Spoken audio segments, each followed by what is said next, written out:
A small house can be seen in the forest. Inside the house someone is making dinner, throwing asparagus in a pan, checking on the rice and the lamb rib in the oven. Maddie reads the instructions about the sauce she needs to prepare and later she tries it, disliking it horribly. She sees a message from her neighbor asking to come over and she says yes. Maddie plugs her computer to the charger and continues the conversation with her neighbor on her phone. Then she calls her cat in for dinner and feeds her. Her neighbor can be seen approaching the house. Maddie comes out to greet her. Sarah immediately tells her that she read her book and tries to converse with her in sign language because Maddie is deaf. She can read lips, but Sarah insists that she let her practice signing with her. Maddie asks her what she thinks of the book and she says that she loved it. She even tried to guess the ending but missed it completely. Maddie tells her that her writer's brain is the reason why she can come up with different types of endings. Any possible outcome plays out in her brain like a movie. She finds it hard to quiet the voices in her head. Sarah asks her how her inner voice sounds like and Maddie answers that it sounds like her mother. Suddenly, the fire alarm goes off in the house. They run inside and Maddie takes the alarm down, while Sarah takes the lamb out of the oven. Her cat escapes. Sarah says that the alarm is very loud, but Maddie tells her that it needs to be very loud so she can feel the vibrations in her sleep. Later, they sit on her porch talking about her cat. Maddie tells Sarah not to worry about it because she's very independent. Sarah asks her to come over and order something to eat because her food got ruined, but she tells her that she has to work. Before Sarah leaves, she rehearses the new signs she learned from her. After she's gone, Maddie gets a message from Craig, saying that he's thinking of her, but she deletes it. Later that night, Maddie is on her computer, eating and working on her new novel. She thinks through the ending of the book, but can't decide what would be the best one. Maddie reaches a hurdle in her writing so she decides to FaceTime Craig. She drops the call before it can establish a connection. He keeps trying to reach her, but she neither picks up on her laptop or her phone. Maddie goes to clean the mess she made in the kitchen when she was preparing dinner, when suddenly Sarah starts banging on her door in a panic. She hopes that Maddie would see her, but she gets shot with an arrow and then killed right in front of her window. Maddie doesn't notice a thing. The killer observes through the window and knocks on it to see if she'll hear him. When he realizes that she doesn't, he drags the body away. Craig keeps calling Maddie, but she doesn't want to pick up. She sits down to write again, but doesn't do much better than before. Meanwhile, the killer enters her house and walks up to her. Completely oblivious to his presence, she laughs about her writer's block. Suddenly, she gets a FaceTime call from her sister and the killer backs away from the camera. They talk about her novel for a moment, then Maddie tells her about Craig. Her sister tells her to get back in the dating pool, but she doesn't want to. Then she asks Maddie to come back to the city and live with her, to stop isolating herself. The killer grabs her phone from the counter and her sister notices it on camera. Maddie says that it's probably her cat, but that she needs to go find her. They say goodbye, then she calls her cat by using the sound of the food in her bowl. She doesn't come to her calls, as Maddie continues to look for her through the house. The cat isn't upstairs either. Maddie opens the door and calls the cat again, but leaves it open when she doesn't come to her. She sits down to write again.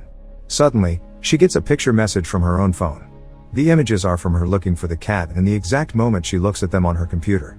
Maddie is scared and walks toward the door cautiously. She sees the killer standing on her porch. He shows her that he has her phone and she immediately runs to close the door in the last second. The killer keeps trying every door of her house, but when he realizes that he can't come in, he circles to the other side of the house and almost gets inside. Maddie goes to call 911 on her computer, but he turns the power off. She tries to join Sarah's network, but she doesn't know the password. He tries to mess with her, then walks off. Maddie goes to the door, only to see him slash the tires on her car and hide in the woods. She writes a message on the glass of the door and lights it up with a flashlight. The killer reads the message and takes off his mask. He asks if she can read his lips and she nods affirmatively. The man tells her that he knows that she lives alone and that there is no boyfriend coming.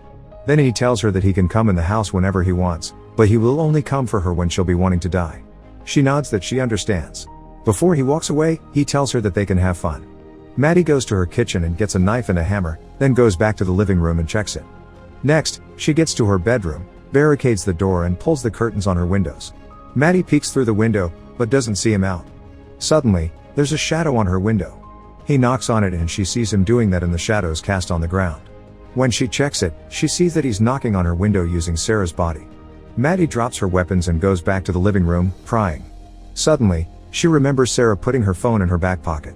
She takes her car keys out and tries to activate the car alarm, but can't do it through the window. She opens the door and quickly manages to activate it. The man hears it and she sees him walking over to the car. Maddie runs back to her room and looks for Sarah's phone in her pockets, but he comes back. She pulls back inside and slams the window on his fingers. In a fraction of a second she grabs her knife and stabs him. The man is bleeding, so he rips a piece of Sarah's shirt and wraps his arm with it. He realizes that she was looking for her phone, so he shows her that he has it, then he leaves it on the body. She walks back to the living room and he tries to open the window again. Moments later, Maddie sees him moving outside and hides from him. He peeks through the glass door and doesn't see her, but he figures out where she's hiding. She opens the door and leaves the house, hiding when she sees him. He walks right past her hiding under the porch, then she feels for the vibrations from his steps on the wooden floor. The man walks around the house again, tricking her to get out of hiding, and when she runs he shoots at her a few times with his crossbow, but he keeps missing. She gets back to the house and locks the door again. Maddie gets up to the second floor and observes him from there. When she sees that he's at the front door, she opens a window and climbs out on the back of the house. Maddie is careful to be extra quiet. He's at the front side of the house, so she throws her lit flashlight in the woods to distract him. The man follows the flashlight and she climbs down from the roof, when he shows up and he shoots her. He shoots her again and climbs up to see if he got her. Meanwhile, she takes the arrow out of her leg, and when he reaches the roof, she pushes him off and grabs his crossbow. Maddie doesn't know how to load it, which gives him time to climb after her. She manages to get back inside the house before he reaches the window. Maddie points the crossbow at him and scares him away. She gets to her bathroom to take care of her wound. Maddie pours alcohol on it and wraps her leg to stop the bleeding. She's in her bathroom, crying and trying to figure out what to do, then she takes the crossbow and sees markings on it. Maddie tries to load the weapon, but she can't get the bow to the mechanism that holds it drawn. She tries again, but this time the man can see her through the bathroom window. Suddenly, another man knocks on her front door, looking for Sarah. Maddie doesn't hear him, but the killer does. The man is Sarah's boyfriend, John. He sees the message on the door and wants to call the police, when the killer appears pretending to be a cop. He tells him to drop the phone, but John tells him that it's not a weapon and says that he doesn't want any trouble. The killer tells him to drop on his knees and show him his ID. John says his ID is in his wallet and that he'll put his phone down to take it out. He takes the wallet out and the man takes it from him. The killer looks at his ID, then asks if he lives next door. John nods and the man apologizes for scaring him. He lies to him that he responded to a call and that he found the place like that. Someone was inside the house and ran past him when he arrived, knocking him out. He says that the person also took his gun as well as his radio and that he needs to call the sheriff. John begins to doubt if he's a cop, but he tells him that he's a deputy and that he's new at the job. The man asks to use John's phone and he gives it to him. He pretends to call his station for John's benefit, but doesn't give him his phone back when he's done and he puts it in his pocket. The two of them talk about Maddie and John tells him that she pretty much keeps to herself.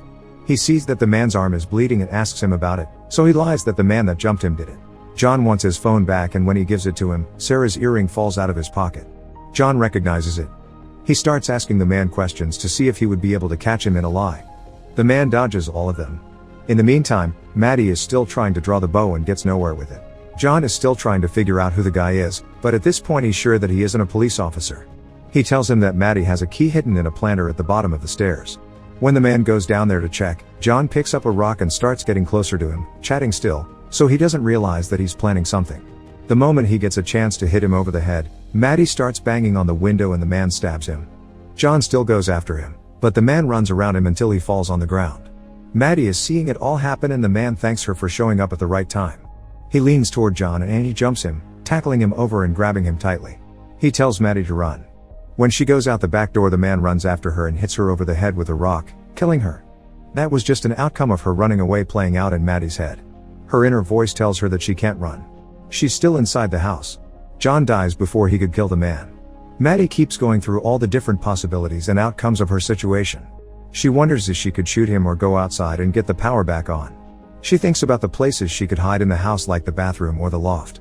Whatever she chooses, if he doesn't find her, she can still bleed to death. Outside of the house she can hide in the crawl space, but he knows that she hid there once. She's running out of time because she's getting dizzy, cold, and her vision is starting to blur. Her inner voice tells her that he has the advantage, one way or the other. She can't run, she can't hide, and she can't wait. Maddie suddenly realizes what she needs to do to save herself. Kill him. Meanwhile, the man is going through John's pockets and finds a pack of cigarettes.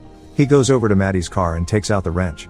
Sitting down on the car, he lights a cigarette and decides that he'll go inside the house in a little while, until she loses a bit more blood.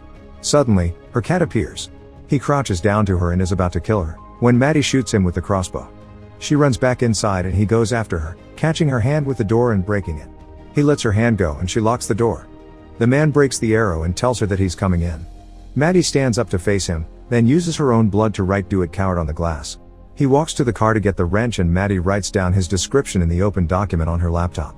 As he's breaking down the glass on her door, she writes a message for her mom and dad. Maddie hides in the bathroom and waits for him there. She begins to lose consciousness and doesn't notice him coming in from the window behind her. The man lets out a breath which she can feel on her neck, so she turns around dodging his knife and she stabs him. She runs out of the bathroom and gets to the kitchen, seemingly passing out on the floor. He limps toward her, ready to kill her when suddenly she sprays his eyes with wasp repellent. She grabs the fire alarm and activates it, further incapacitating him until he drops the knife.